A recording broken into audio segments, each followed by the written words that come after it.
We have to think of presentations, lectures, and so on, not as just a time to be entertained. You know how y'all be saying, "Ooh, Naim, he gets down, he be speaking, and da-da-da-da-da, he's really a preacher," and you get all excited about how he says it, but what is he saying? Your role today, your mission, is to integrate what you hear into your reality. You got that? Integrate it into your reality. That has a lot to do with your values, and most probably importantly for our children and those who look to us as examples, our behavior.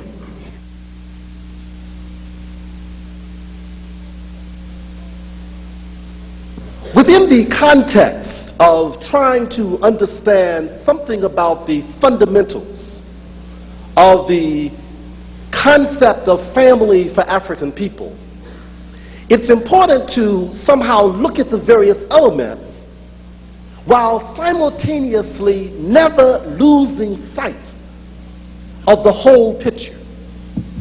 It is important to understand, and one of the real dangers over the last several years is that as we have increasingly tried to address the crisis of the black man, we have failed to appreciate the ongoing interrelationship between black men and black women. As I'm certain that Wade will make very clear as he wraps all of this up, the male and the female within the African system of thought are inseparable energies and entities. The one thing that is significant about African thought is the absence of the kind of individuation, the kind of fragmentation that makes male and female antithetical principles at war with each other. Within the African conceptualization, male and female are intertwined synergic forces that are inseparable and are vitally maintaining each other while maintaining themselves.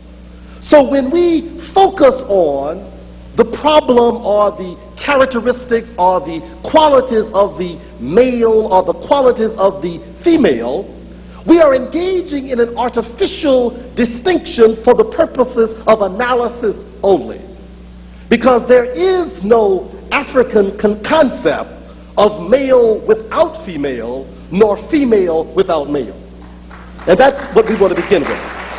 So even as I write Visions for Black Men and other books like that, it is always in my mind that I'm talking about the part of a dynamic, and a dynamic that can never be separate. So today, my piece is again to look at the male part of this dynamic, but I want you to understand that I understand that we've got to understand that you can't talk about one without the other.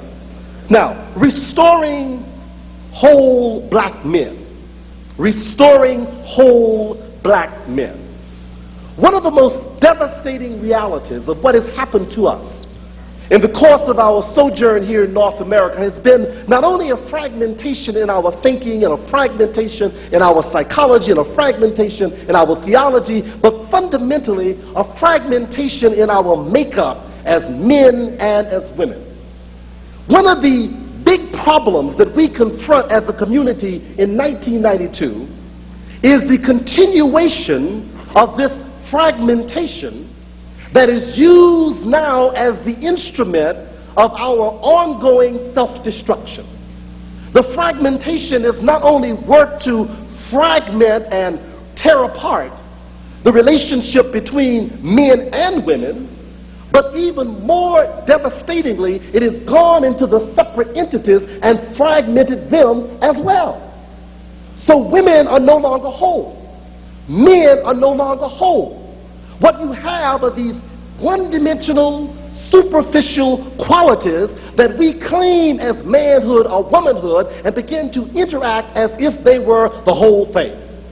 And when we do that, we create these monsters, or we become these monsters who become the instrumentation of our shared and mutual destruction in modern-day America. Now, what does this mean? What is this one-dimensionality? And one does not have to be just one quality of one-dimensionality. One can take on different qualities. One person can be one quality, one person can be another one. But the problem is, by virtue of the fact that they're all so fragmented, that creates the problem. We have some brothers who are totally sexual. That's all that they are.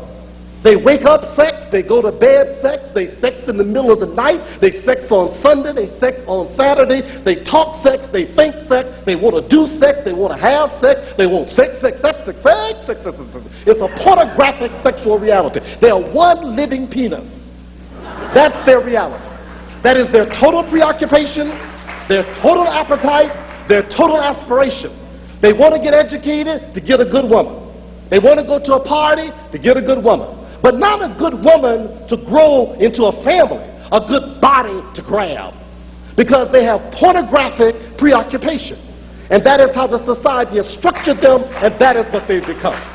They cannot think a concept more abstract than sexual pleasure. They cannot think of a motive more pure than sexual gratification. They can't even think about the opportunity of doing anything more serious than getting down sexually. Then we have aggressive brothers. These are just the violent bloods. And there's a growing preoccupation of getting these kinds of young brothers initiated into the one-dimensionality of aggression at an early age. The gangs have begun to play upon this and convert them into ongoing kegs of dynamite, ready to explode, blow your brains out, knock the hell out of you, send you into the middle of next year, chop your head off, shoot you in the stomach, stomp your guts out, pull your ears off, put, all the aggression. Drive up to your car, bang you in the back, pull you out the car, throw you under the hood, pull you under the hood, put you under the tire, whatever. Aggression. And if it's not aggression, there's aggression on the basketball court, aggression on the football field. The more butts you can kick, the more man you are.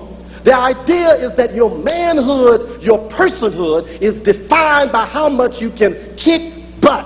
It's all about competition. It's about violence. It's about aggression. It's about hurting somebody before they hurt you, after they hurt you, and then again, once they've hurt you, hurt them again. The idea is this whole preoccupation with this violent dimensionality that makes us become just that. Now, the interesting thing is, let's be clear. Ain't nothing wrong with sex. Ain't nothing wrong with aggression within the context of a bigger whole. What I am condemning is when people become totally and exclusively that. That's the one-dimensionality that is causing us the difficulties that we have as a community. Another example, there are brothers who become total economic or material dimensions. Gold chains, gold rings, automobiles, overpaid cars, overpaid shoes, overpaid suits. Everything is money, more money. Not for money to build, but just more money. Flash the money, wear the money, show the money, get some jewelry to show how much money you're going to have when you don't have no money. Then put the money on top of the money, and then go get you a gold card to show you can get the money even when you ain't got no money. You still got money.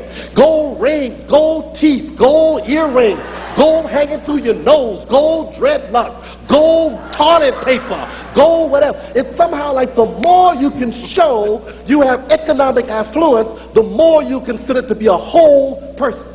Now, what we are talking about now are people who have taken on one of these things. I saw on some talk show the other night of some brother out of Chicago who used to be a pimp who's now become a preacher, and he's now Bishop Don Juan Magic somebody, I don't